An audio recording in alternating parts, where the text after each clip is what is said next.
Jenny, do you want to touch on, can I turn it over to you and you go into your exam tactics, and then I'll go into study tactics and OneNote after. Yep, sounds good. One thing I will, before I get into all the study tactics, is if you are not following AdviseWise on YouTube for quick little notes and videos of high tested topics, that is going to be something you are really going to want to do in preparation for the test. She is very, very succinct. She gets you what you need better than a lot of the others. And I didn't use Dalton. I used Danko for my prep. Any prep is good as long as you stick with it. So just like we tell people or tell clients, whatever budgeting tool works best for you is the one that you will use. So same thing with prep. There is no like, this is the best out there. But AdviseWise is one of those videos you want to definitely have as a shortcut. As far as test taking prep or actual in the test, I'm a perfectionist, and I know that a lot of people deal with testing anxiety. And when you're a perfectionist, when you don't have everything that you know it's 100%, you freeze. And that's the last thing you want to do in a time test, professional test. So what I developed as part of the CFP is that you need to know what that margin of being okay with not knowing the answer is. And so what I did, because no one knows exactly what the passing percentage is on CFP, I've heard everything from 67 to 76%. So I chose 80% because I wanted a better threshold. That equates to approximately 8 questions that you can not get right on each quarter of the exam. So as long as I knew that I was pretty solid on everything in that quarter, with up to 8 being flagged, then I could move on safely to the next exam section.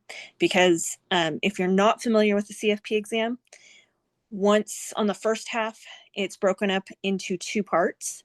One is 43 questions, one is 42 questions. And once you go past that first section, there is no going back to that section. So you have to be ready to go on and not revisit those questions. So that's where I needed a set number of, okay, if I don't know 8, I'm still okay. And I can move on, and I can still miss a couple extras and still pass this section and be fine on the overall test. So that was the first thing I did. The second thing I did, as I'm going through the questions, if I know the answer the first time through and it's not a math question, I answer it. But if it's a math question, or I have to read the question twice because of how it's worded, whether it's worded wonky or it just didn't click in instantly, I flagged it, I moved on to come back to that question in that section. Because you want to get those quick, easy questions done to build your confidence in the test. Because once you start getting that base, you're like, oh, okay, I don't have that many flagged. I don't have that many math questions. And then you can sit with the math questions and give them adequate time. And you can sit with those questions that are like, hey, this doesn't sound, because they test questions in the exam and you don't know which ones they're testing and which ones are real questions. You can sit with those more confusing questions or just worded poorly questions rather than being like, oh, how much time do I have? The other thing was splitting my time between each of the quarters. So it was 3 hours per half. So hour and a half per quarter. So I made sure that I was completing each quarter in that 90 minutes before moving on. So that way you have your time down. You're not worried about, okay, am I going to hit a wall on how much time I have left? So definitely sectioning and making sure you know what you know, you've got it down, you're not going over time, and you can spend adequate time on the math questions. Good. Okay. And so, yeah, real quick to summarize what she said, and everybody will have different approaches, but the CFP exam, it's 170 questions, and you've got it's 6 hours and 40 minutes overall. It's 3 hours, and that's the first half of 85 questions, just as Jenny said, broken down into 2 separate exams, 43 questions and then 42 questions. You have to submit those 43 and you cannot go back. So that time management to make sure you don't shortcut yourself on the next 42 is very important, just as she said, like giving herself 90 minutes or less, preferably. Because you don't know, the hardest problems in the CFP exam are actually the case studies, where it's like multiple pages and multiple pages of questions that are total pain in the ass. So we'll talk about tactics on that a little bit later. But then you get a 40-minute lunch, and really plan for that for about 25 minutes at most, and what I did, I brought a couple of hard-boiled eggs, some pistachio, just some good healthy stuff, because that wouldn't upset my stomach or anything, and so but gave my brain power for that to fight through those next 3 hours. 25 minutes, because you have to go back in and get wanded. Go to a test center. Do not do this exam at home if you're anywhere near a test center. If you have to go to a test center like 2 hours away, go spend the night there, and then take it. But do not do it at your house. There's already enough problems, and the trying to take that exam with all the different self-monitoring and all that crap, it would just be a nightmare, and I'm sure I would have failed. So, but you have to go back in and get wanded and all that security crap before you can go back in and take the second portion of the exam. And so plan for about 25 minutes, be done, and then you go back in. Second part, another 85 questions, exactly. You got 3 hours, once again, broken into 2 separate exams, 43 questions, 42 questions. Then when you're done, you hit submit, and they're like, are you sure you want to submit? And you do, and then you have to answer a couple survey questions, and then you get either preliminary pass or preliminary fail. And it's really frustrating, because it's like, after all the work to pass the CFP exam, it's like, congratulations, you passed, like, thanks, like, it was like such a like, I can't remember the exact wording, but it was such a yeah, get out your, somebody else needs your seat, it was it was kind of funny. But if you get the preliminary pass, you have passed. Okay, nobody has ever failed the exam that got the preliminary pass. There is a few people that have passed the exam that got a preliminary fail, unlikely, but because of what Jenny said, they always test out new questions, and then they dump some of those. And so there's a potential, they dump a couple questions and you just make the threshold of passing. But anyway, I really just want people to know, preliminary pass means you passed. So, okay. Any questions there before I start going into my thoughts on study tactics and how I, the approach I took? Okay, first, like there's, as you guys can tell, like with the CFP, there's no easy button to pass this exam. It's brutal. It's actually a 62 to 65% historical pass rate. You can only take it 5 times, and it's not easy. I'm actually glad it's hard, though, because if anybody could pass it, then there's no prestige. There's no, you know what I mean? It's like, what's the worth of a CFP? So it is hard, though. And Adrian, when you go to do the guarantee to pass, you got to get a coaching session. I did the Dalton, I did the American College for the coursework, and then you get your CHFC because you take an extra class, and they act like it's better, it's more powerful than a CFP. BS. I mean, those classes are easy to pass, unlike the CFP exam. But it gives them the chance to give their own certification. And then while you're waiting to complete your CFP and all the 6,000 damn hours, you at least have a certification, the Chartered Financial Consultant, as well. While you're working on the CFP. But in your coaching session, they're going to explain to you, like, hey, you're going to need to dedicate 15 to 20 hours a week on this to pass. And that's a lot.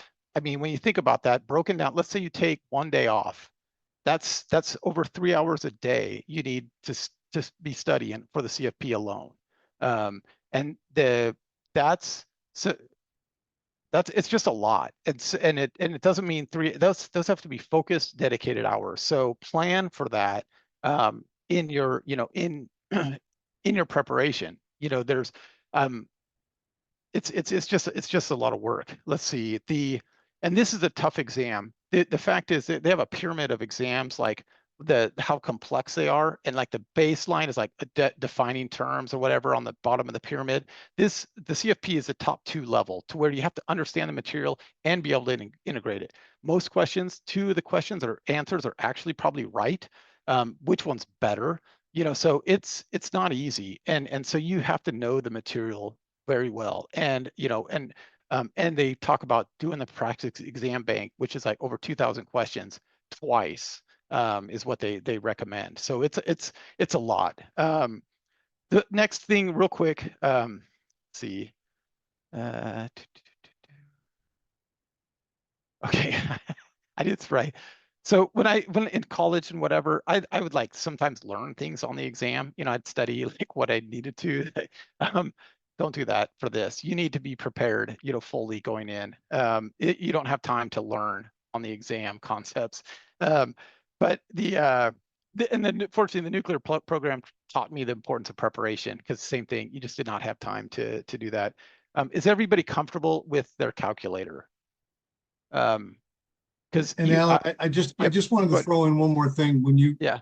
when you were talking about after I didn't pass the first time, I redoubled my time spent studying. I got super serious about it and said, I really don't want to do this again. But I really sat down time in the morning. I would listen to my tapes by the way, there's a great audio review that Dalton has. I listened to it. I listened to it at the gym, and I thought it was absolutely terrific. Um, I'll put that in the Facebook group if you guys are interested, or maybe Yep, I'll and see if I can find that. that'd be great. And It if you could was a drop little it bit in the chat pricey. too. It was a little bit pricey, but I found it was really worthwhile. And then Excellent. I would study every evening, and then weekends forget about it. It was lock myself in the room and Yep. study. But anyway, And it's no, that's true. fun. You guys have so much to look forward to. So, and I remember when Brian, he did, we were talking after he failed the exam, and I kind of gave him a hard time. I said, dude, you didn't work hard enough. And I was kind of very honest with him, but he took it, took the hard lessons, and changed and became successful at it. But it was, and that's what you need, though, I think, is honesty. And because, and I think I think pivoters have it a little bit easier, because we already are scared, because it's a whole new thing. He'd been in the industry for almost 30 years, and so I know this stuff. I've never failed at, any professional exam. This is a whole different level, the CFP. But thanks, Brian. And keep, if you, as you guys have inputs, let me know.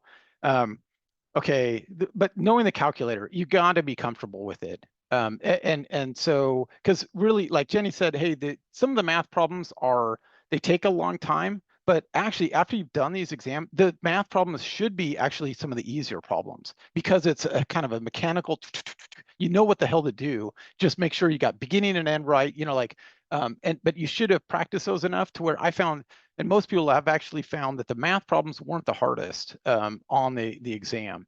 But you have to be solid with your calculator. Guess what? Also, imagine if your batteries died right in the middle of exam. Wouldn't that suck? So I bought a whole separate additional calculator. I bought new batteries, so I had spare batteries. I changed out the batteries, made sure the calculator worked, and I bought a separate calculator in. It cost me like $35. Guess what? I just returned it afterwards. But imagine the test is already hard enough. Imagine your calculator. So make sure, like the Boy Scouts, whatever, be prepared. I had, double redundancy on the as far as having the calculator. Hey, Alan, let me jump Yes. in there. With the test, that you do not know how many calculator questions you are going to have. So there is a low quant number of questions, a moderate quant, and a high quant. I ended up with high quant in November. I had over 45 math questions on my exam.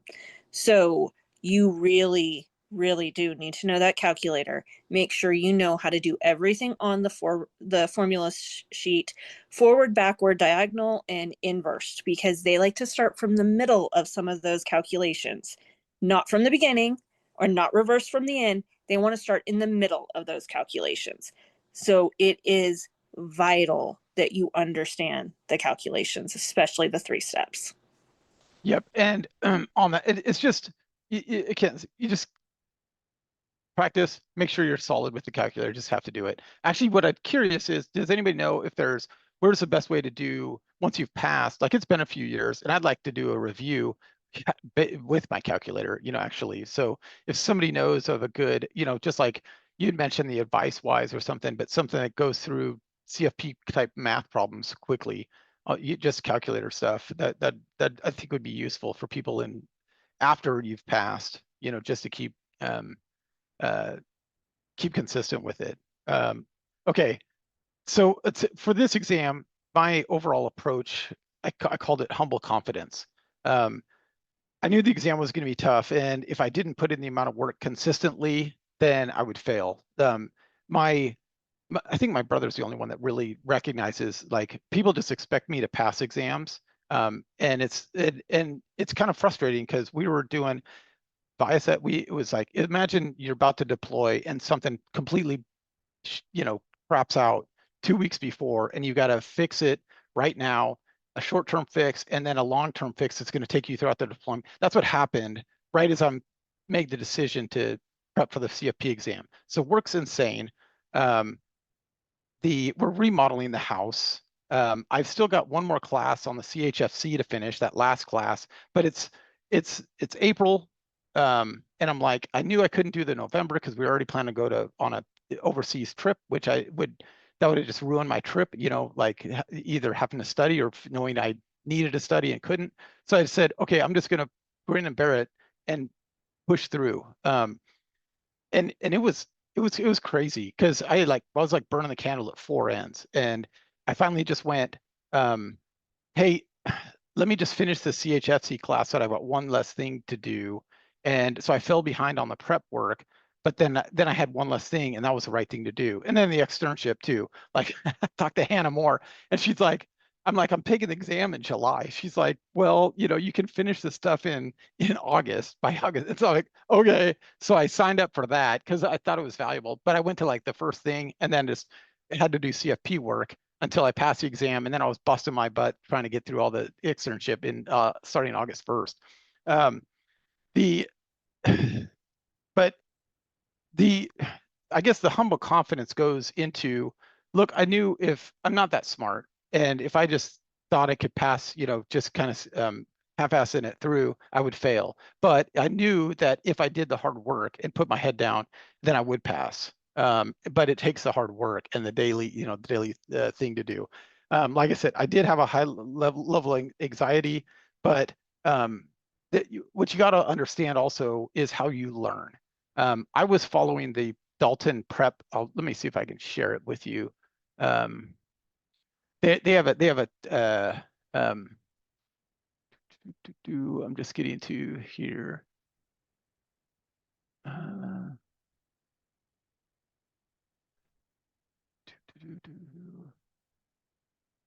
I'll find it. They give you a schedule to follow, and it's a bunch of reading, and I was trying to follow exactly, and I check off what I did, but I don't learn by reading myself. When I'm reading for studying, I'm a slow reader. It takes a hell of a lot of time, and how I learn best is somebody teaching it to me, in those videos, and then testing myself. Do I get it?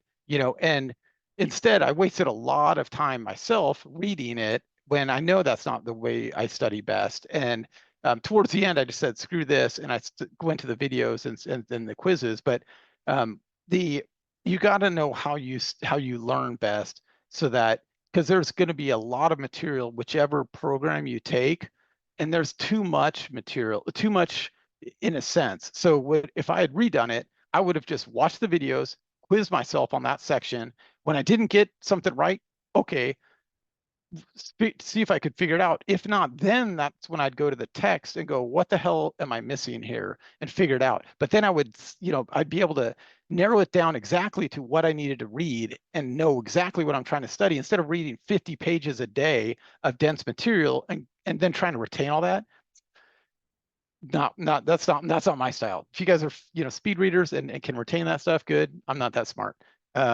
So understanding how you learn is important. The next thing is, when do you learn? And I I'm a morning person, and it's also the time that's mine. So I would get up at 5 a.m. and that's when I do my CFP prep work and my studies. So I could do that for hours. Then I'd usually pivot, go to the gym, then I shift and do my day job work. And fortunately, I was working remotely, so I could actually, like lunchtime, I could switch back if I wanted to. But that was my time, was 5 a.m. And in order to prepare for this or an AFC or any exam, you need dedicated time that you're not going to be interrupted, that you could be focused, because those 3 hours a day you need to study for the exam have to be focused study. And so you can't be distracted, by your family. If you're like Ashley, with you, I think of when's your time where you can be alone. Is that first thing in the morning, or is it in the evening after the kids go to sleep? Like that. But finding that time where you don't get interrupted is important for people that are married with children. This is a family affair. Okay, the other person needs to know that they got to step up, because this is going to take a lot of your dedicated time, and they need to help out probably more than they did before, to allow you the time to dedicate to focused study. If you aren't focused, stop and go do something else. I learned this in college. I had a buddy. I was studying electrical engineering. He was studying history, and I would study like very little, and then I'd go do something like he's like, man, you take breaks like people study, and study like people take breaks. I'm like, if I'm not focused, then there's no use, because like he'd sit there and like try to get it through osmosis, like 4 hours straight. Like, dude, if you're not focused, you're not learning anything. So just quit, and go do something else. But when I did study, I was focused. And so that time, my time of study was way more productive than his was, and what I find is, when I can't focus, a lot of times exercise is what I need, because that clears the brain and helps, and don't forget to exercise. Studying for the CFP is not the time you're going to probably be setting PRs at the gym, but it's not only is it good for your health, I think most of you all agree it's a mental clearing as well. It's kind of my, my therapy is exercising. So keep up with your routine. And then we'll talk about kind of what I did in the last 3 to 4 weeks specifically to keep exercising, but keep being able to study at the same time. Let's see. Okay. Yeah, I guess ultimately you got to be able to remove distractions, and however you have to do that. So when I was finally, okay, I took the exam the last day of the window. Not probably the smartest thing, but it was a Monday, and I was, and I remember I was kind of nervous that Saturday before. They say don't study anything the weekend before. Whatever. I've always done this, so I didn't like spend tons of hours, but I was flipping through things and just feeling comfortable. I was nervous Saturday. Sunday, I'm like, you know what, I've got this. Monday, driving in, I'm like, I'm nervous, but I'm like, I know this well enough. And then I started the exam and had to flag the first 4 questions. But Jenny was talking about earlier, that stress and panic, that can easily happen. And I was like, ooh, this could be a lot longer day than I was hoping. But you just got to take a breath and move on. Like, know that you know this material, and move out, but don't spend too much time. If you have a problem, flag it, come back. When you come back on those flagged questions, though, do not change your answer unless you're absolutely certain that you got it wrong. How many times have we done this? Your first instinct is typically correct, so go with it unless you can prove absolutely with no certainty that you've gotten it right. Okay. And then we'll talk OneNote about staying organized. This works for college classes, everything else shortly, but I'll go through my final 3 to 4 week battle rhythm of what I used.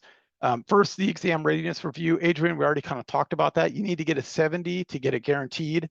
But that's your best metric of whether you're ready to pass the exam or not. The practice exams are not ones that really help you know whether you're ready to pass, even though you get a score and an assessment of each area.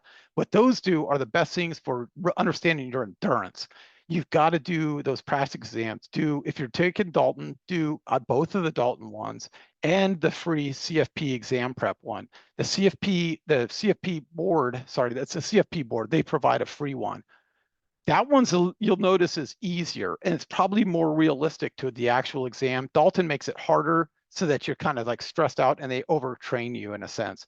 But those give you the feeling of, holy crap, what a 6 hour and 40-minute exam block is, and how much mental strain it's going to take. So it's important to do those. But don't do those within 5 days of the exam. Have all those done, because you are wearing out your brain, and you need to be fresh when you go in to take this thing. Coaching call. Okay, the coaching call towards the end last month, they said I'd only done like 750 of the 2,500 questions because I'd spent too much stupid time reading the crap. And this coach's like, dude, you just need to get through that exam bank completely, and you need to focus all your time on that. And I was like, okay, no, like those questions are tough. And I thought about, here's the thing: every question on the CFP exam is worth the same amount. So if you get the super hard question right, it's worth the same amount as that easy question you get right. And my worry was like, okay, what if everybody's probably done this before. Like, you go into an exam and you're like, oh, damn it, I know that answer, but I haven't looked at it for 2 months. So, and so my key was, I'm going to review everything, go through everything again, and make sure I've had a touch point on every single subject, and then it'll uncover weaknesses, and I'll kind of dig into those weaknesses as well.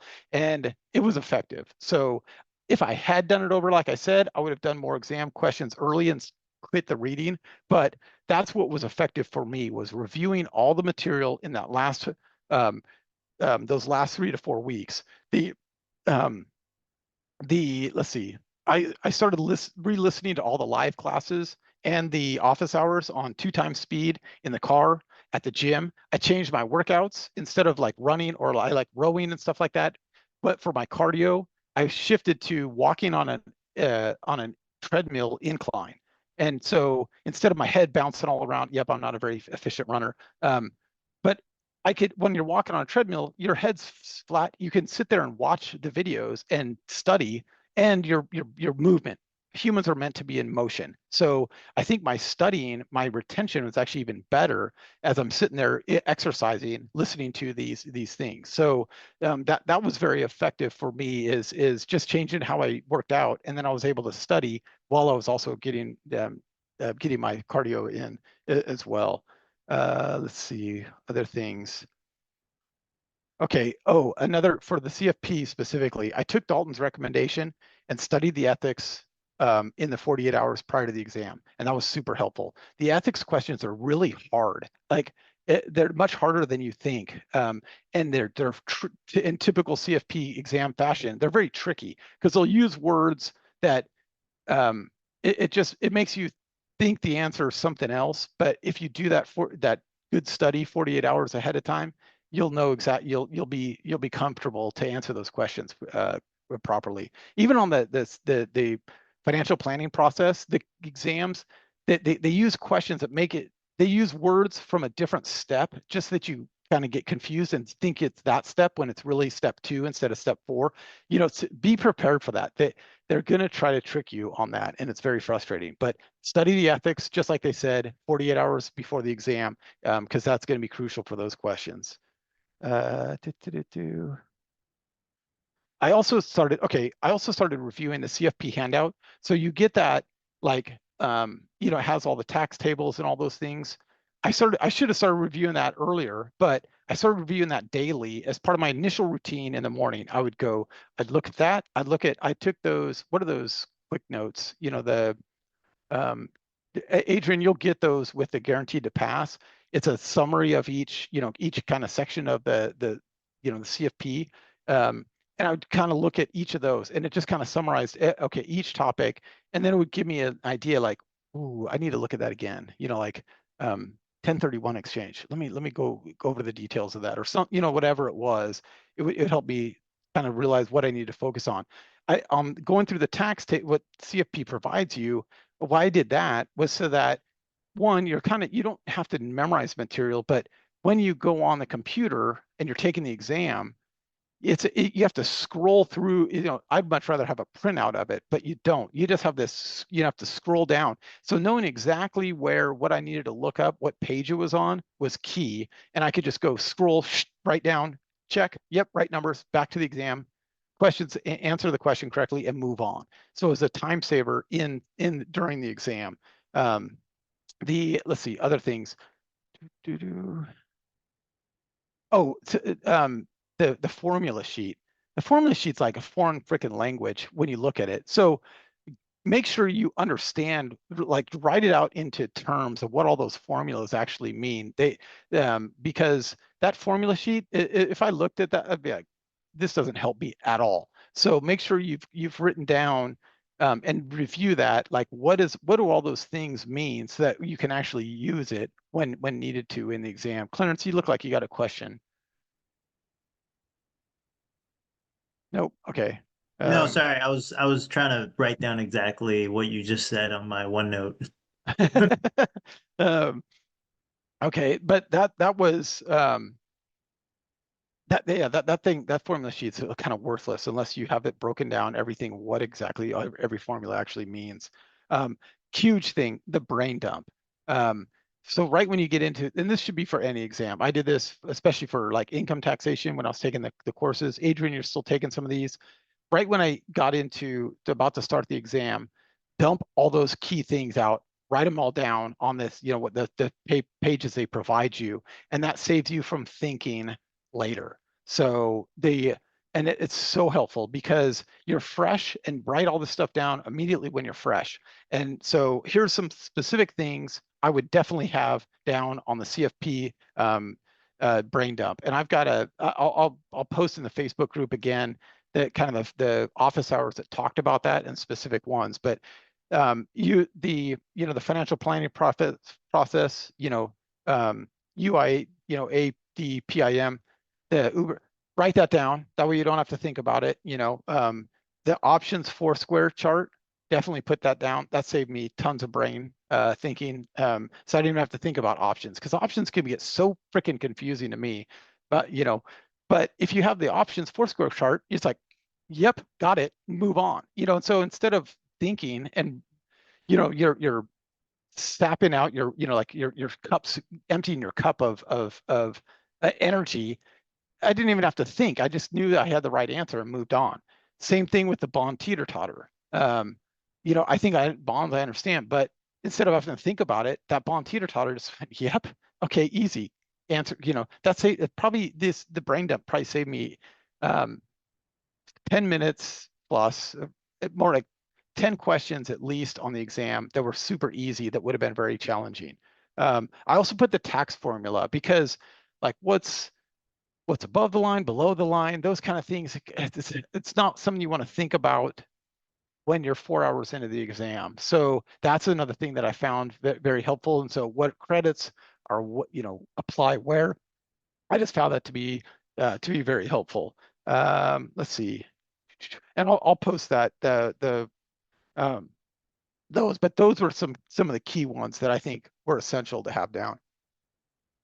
And Jenny, I don't know if are you there?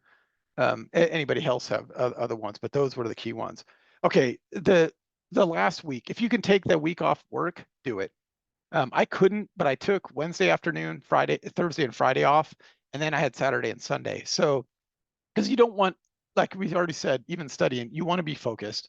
So if you can not have to worry about work for a bit, it's worth it. It's worth taking some PTO time if you're not on flexible time off or something, in my opinion, just to make sure that's all your work you're dealing with is the exam.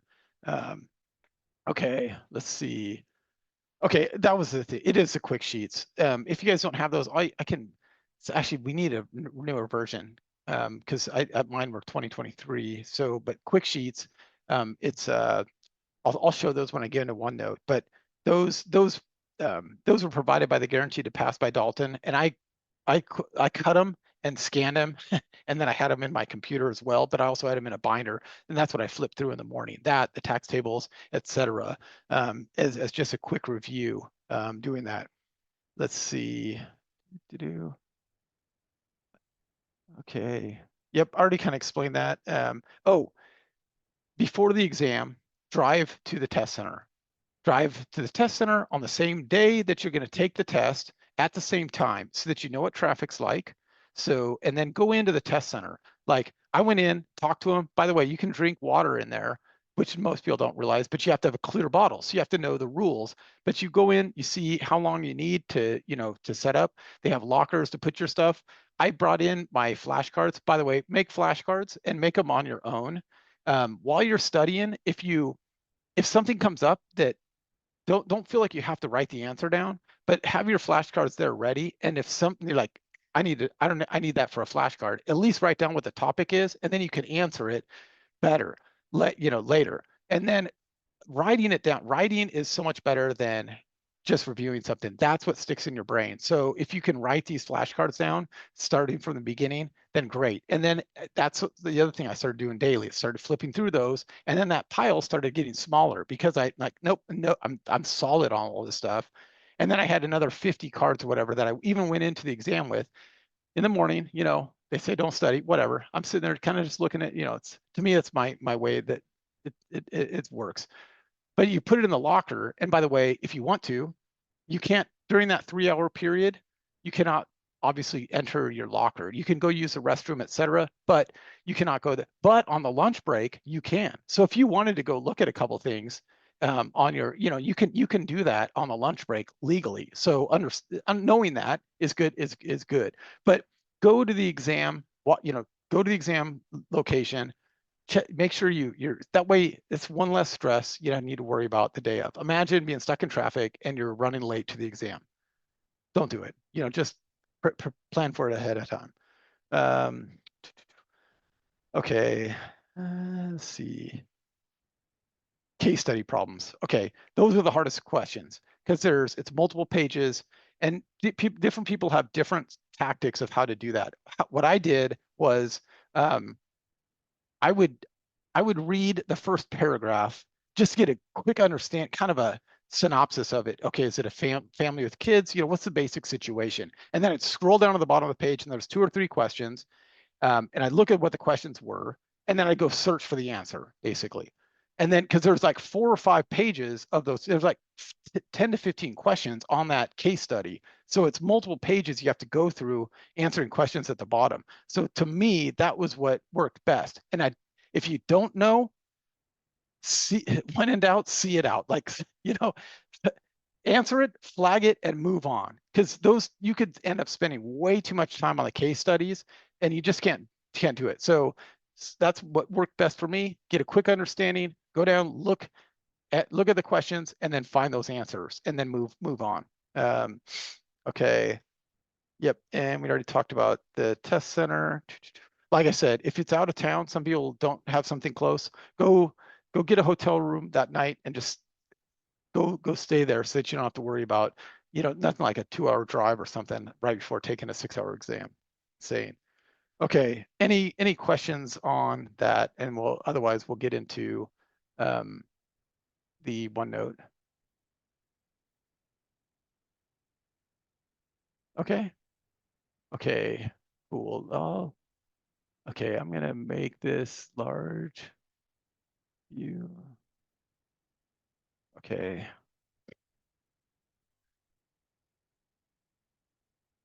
Okay. Hopefully everybody can see that all right. Okay, so how I started learning OneNote, it was when I was getting ready to start my MBA, my last year in the Navy, and I'm like, holy crap, I haven't been to school in a long time. How the hell am I going to stay organized?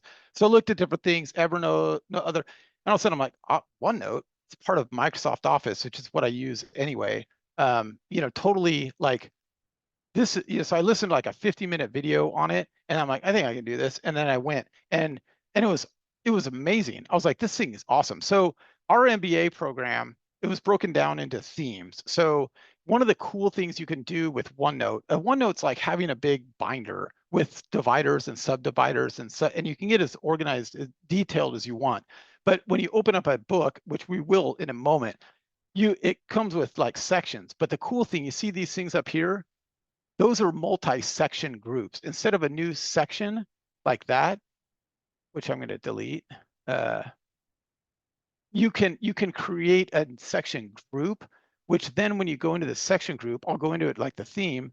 In there, you have different sections you can create. So the multi-section group is so awesome because like each theme, I would go in and go, okay, I've got 4 different classes: marketing, leadership, organization, finance, and management accounting. And then I have my study group stuff. So I'd always have like, every time I'd have like some admin because they'd have like what the syllabus, breakdown of what we have to do, etc.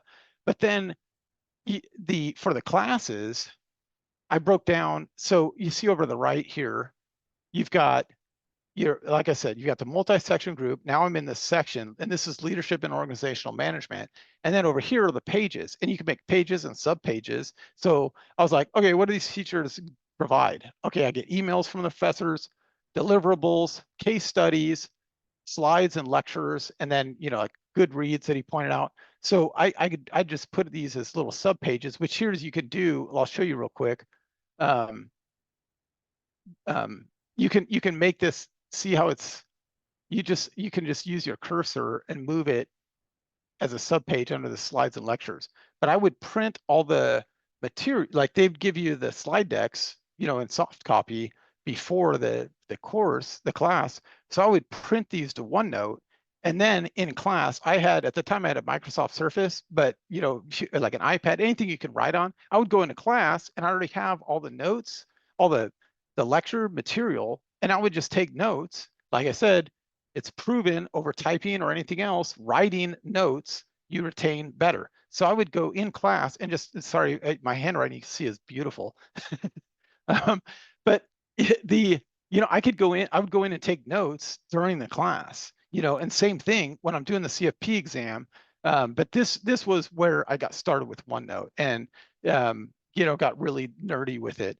But then I was like, okay, let me use this for CFP exam study. And here I'll show you, like here. So those of you that are taking classes, I have, like Claudia, you're taking the 2 classes, I think, right? And then you get to take the rest for the CFP. So I've got all these here. So, and we'll just go in, let's say, and I always get a little more refined, and you will too, as you get it.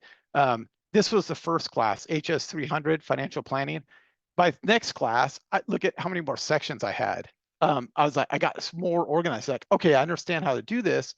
And now I have all the, Claudia, I'm going to quickly show you some of this because the best thing in these classes were the section notes. And you have wait, was it section notes or? Yep. So every lesson you have all these details that go through everything. And you had to write these discussion groups.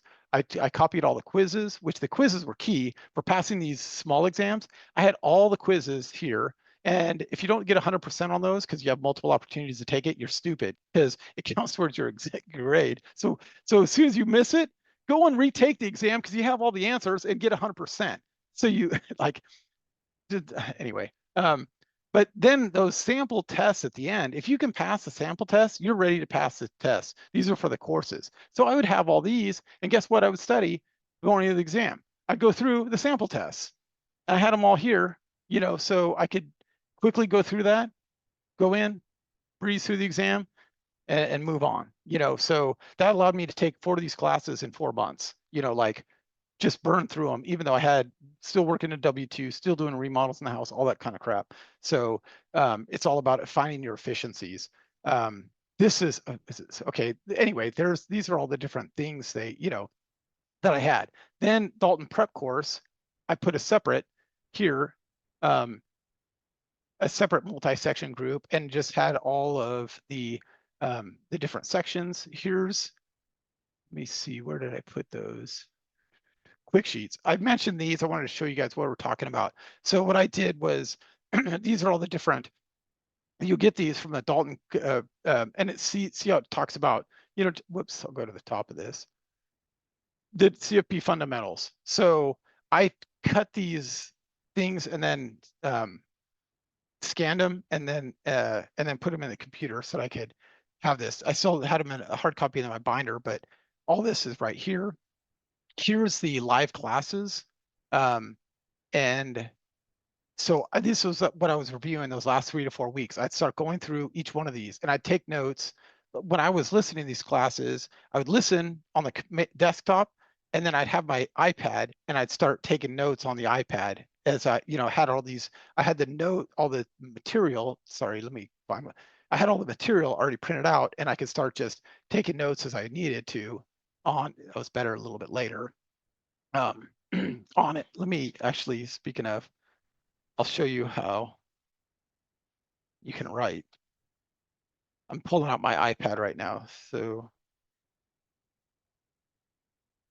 and then the office hours, those were key things. The office hours go into the kind of more complex, the things people have problems with, and they kind of hit on those. And so now I'm just pulling up my iPad. Okay, let's scroll up here. Okay, I'm going to go to the top.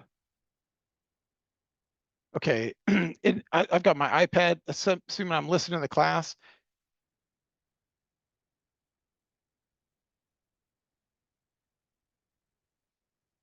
Come on, update.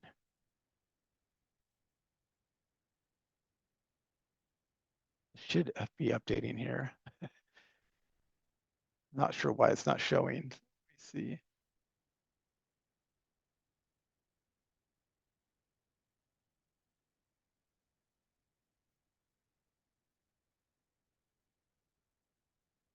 I'm surprised it's not updating yet. Let me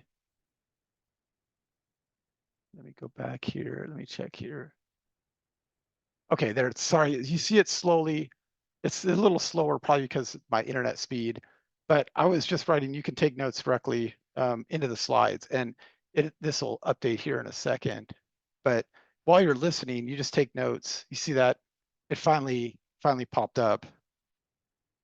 Let's see if it's a little faster there. But you can just do that while you're, that's how I took notes while I was listening to the class. And then it sticks better in your brain. Let's see. What else did I want to touch on? Okay. Okay, now let's go just create a notebook and walk you guys through how to do that. Other cool things I'll show you real quick though. Like, okay,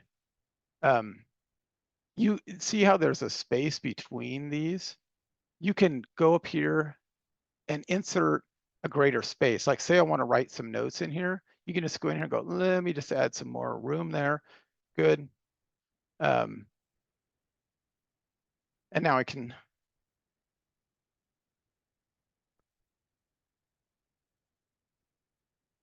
I wish this was faster. But now I could have room to write notes in there if I wanted to, what have you. You can also share these things. I use this for everything, even running projects. You can, as soon as you're done, you're like, oh, let me send this page. And you can just quickly email pages to people as they need. And you can also share these notebooks, what have you. But it's very useful. Whoops. Okay, I don't care. I wish it was showing this better. I wish it was faster. Sorry. Okay. Now we'll go into just creating our own notebook. Okay, new. Let's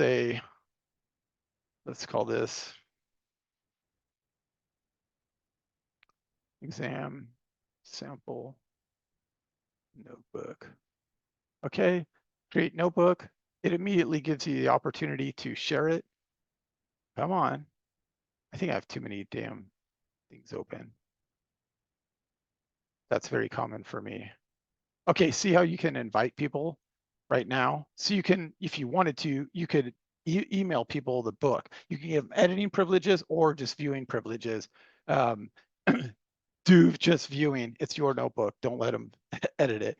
You can go back and go if somebody did, if you made changes and you wanted to revert, you can go back into previous history and But anyway, we're not now. So now we've got this new book you see down here, CFP exam sample notebook. Okay, there's a new section 1. You go in here, rename this section 1. Let's go. Like you can, if you click there, it's a new section, section 2. But like I said, what's powerful is coming up here and right clicking and doing a new section group. And that's where you can get even more, break it down into very many more sections. Section group 1. Okay, and then click in that section. And then look here, you've got a blank slate. There's no sections right now. Nope. Section 1A, let's call it section 2A. Okay, and then now you've got these sections, and then over here you create pages, you know, and it always has an untitled one right here that starts. But let's go. Okay, this is page 1, and as soon as you change that, see it went from untitled to page 1. Add a page. Let's make this subpage 1. Okay, but it's not a subpage, it's right underneath it. So you can right click here and make it a subpage, or you can move your cursor and make it a, you know, a subpage or not, you know, and then just same thing. And you can even do subpage. If however, I haven't had to get to that point. Actually, yeah, I have.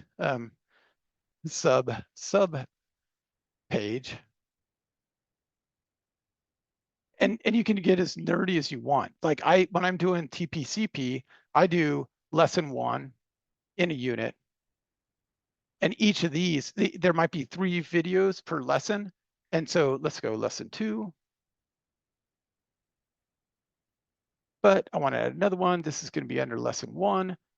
Let's say this is right now, RMDs. Okay.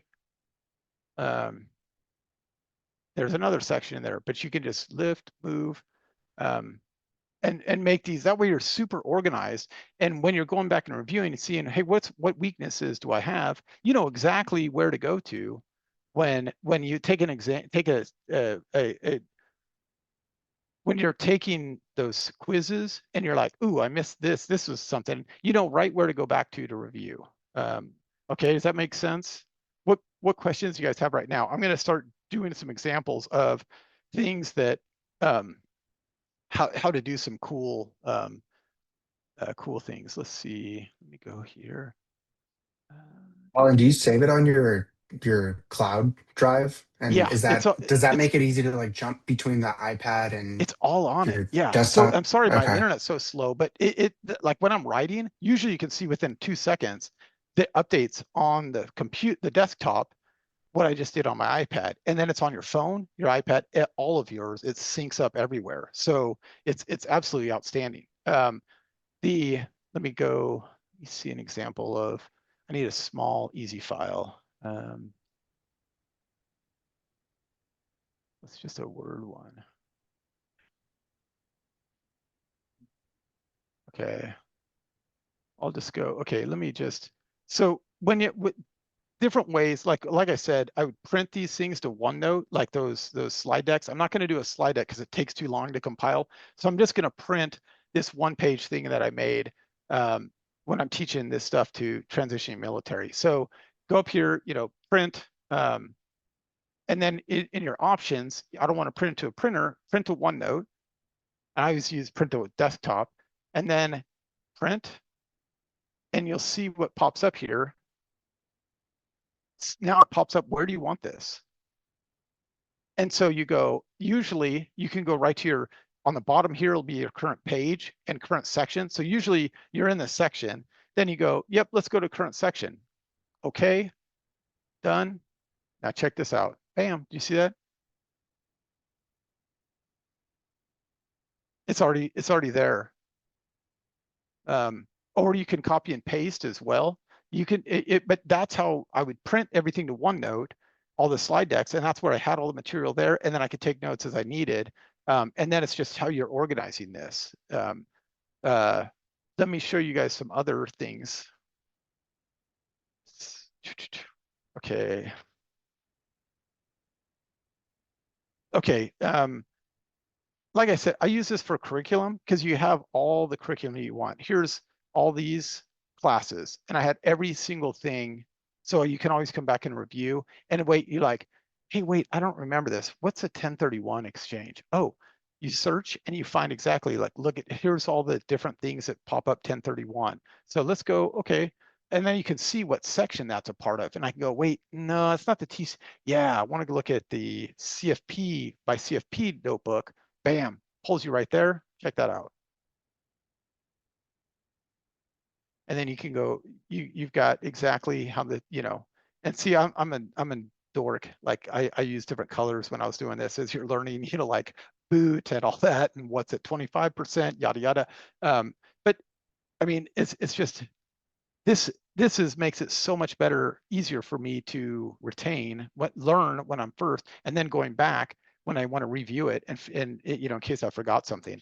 Okay, not only for curriculum, I told you I kind of use this for my life. So, do you guys go shopping? When you go grocery shopping, don't you buy the same stuff over and over? I don't every time, but it's the same crap, right? So why the hell come in with a So what I did is I've got a Costco checklist, Trader Joe's, I've got a groceries. I do a lot of barbecue. So I've got my own separate barbecue one for what, like what am I going to make? Am I doing brisket or smoked, and then like Costco, we go there all the time. So let me just go, okay, what do I need? And we ran out of this. Oh, let's get we need some of this, uncheck.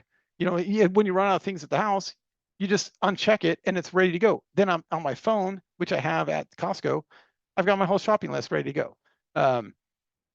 So I have all sorts of things there. Travel planning, I've got that. So under my home stuff though, I've also got like menus, like we do a lot of takeout and my wife's got a gluten allergy. So I would just go, okay, let's see, where is this?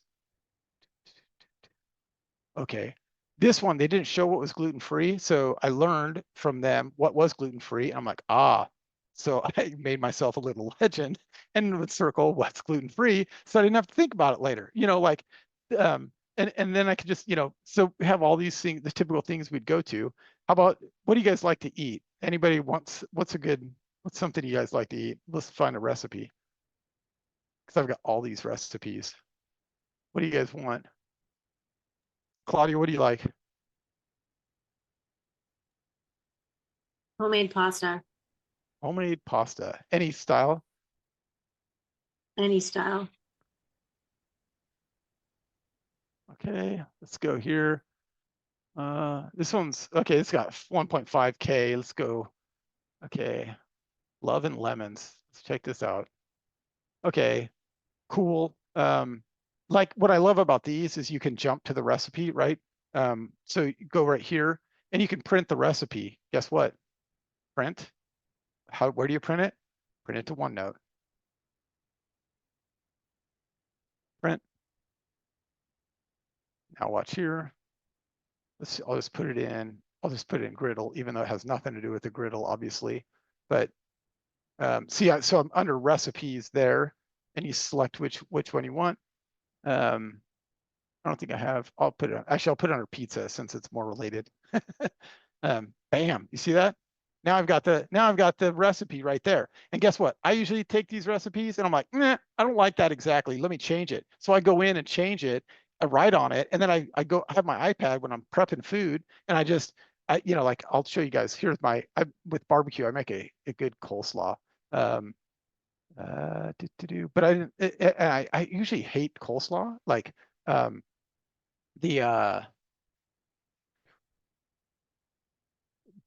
every time I don't know, it's either too vinegary or too mayonnaise or whatever. So I was looking up when I make it smoked pulled pork or brisket. I'm like, I need a good coleslaw recipe. And I was like, so I found one I thought was good. I'm like, oh, that's cool. But I'm like, no, I don't like that. So I cut the mayonnaise in half and double up the mustard, and I just have that on my OneNote. So anytime I want to go cook this, bam, I've got this stuff. And I had mustard seed or what have you, and I've got the recipe just ready to go. And you can, so I want to show you guys a couple ways. Okay, so you can do that. You can also just print this whole page, to OneNote, like I already kind of showed you with that Word document I had.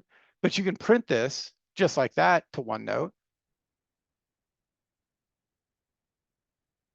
We'll go back to put that in pizza again. Okay. Bam. Okay, there. Good. Now what everybody needs to get, if you use Google Chrome, you know those Chrome extensions. So do OneNote Chrome extension, search for that, and then add this. And so instead of, you can now see that, you see this little icon up there? I already have it. So you can click on that and it'll be ready to print that page to OneNote, but it gives you an option. Do you want the full page? No, I don't want all those stupid pop-up ads. So you could select just the article. Wow. Okay, it's a little slow because it's capturing all 28 stupid pages, which I don't want. I just want the article, and so you can print just the article, or you can go, you know what, I really just want a region. So you can just go, yeah, I just want to see this. Bam, print, clip. Oops, sorry, it's going to go to the location before, I went a little too quick. Go to the location before you right there, you pick where you want it to go. But then it'll show up. Where did I just print it to? I just printed it to TPCP. I'm going to find a post picture. But let me go here again. But yeah, you just go pick where you want it, printed. Usually it doesn't have it broken down into all the individual segments.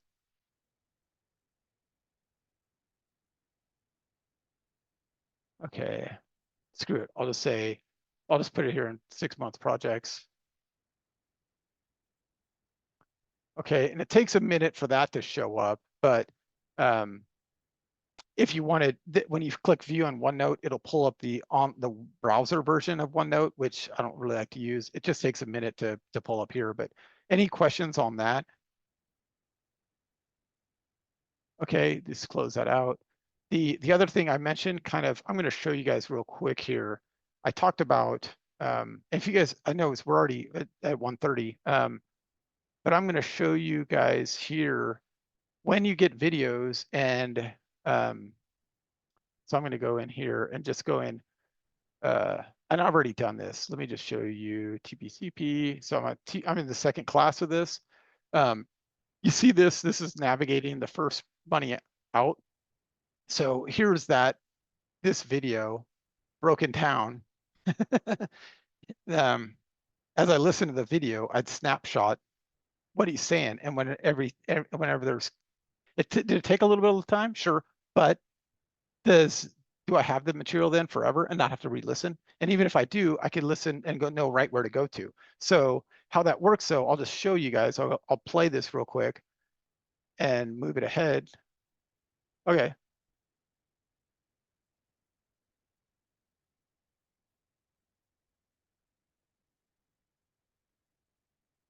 Okay. Bam. Okay. You see that? Now I just snapshotted it and then come in here, Control V, print, paste, bam, there it is. So then I have all the content of the video, and there it is again, oh, I screwed that up. So you might have to go back and forth, you know what I mean? Because that showed up. But now you've got all the videos, all the content of the video in your notes. And you can take notes on that, so any questions there, I'll shut them up. But that's something I just found that was very, very useful for videos that they don't, look, that's all it is. It's a video. It doesn't have any text or anything else to copy and paste. So yeah, that's just what, what I found. But, I'll show you a couple other ones. The RMD deadlines, this one didn't have a video. So what I did is, and there's different ways you can do it. So I would, things like this, I would just Control C, paste, copy, and then I'll paste it in here, Control V. Things like this, I usually, or like these, I didn't like when I copied and pasted, it didn't always look as good as this. So I would just screenshot this and go, okay, let me screenshot through here. Bam. Okay, go into OneNote, paste, resize it. There you go. Okay, this stuff I'd like to copy, because when you copy and paste text, you can hyperlinks will work and stuff like that. Whereas if you obviously just screenshot a picture, you're not gonna have hyperlinks or those things to work. And this shows right where you copied, where you copied from. I always delete that because it doesn't matter. But okay, questions. I know I went through quite a, kind of went pretty fast there.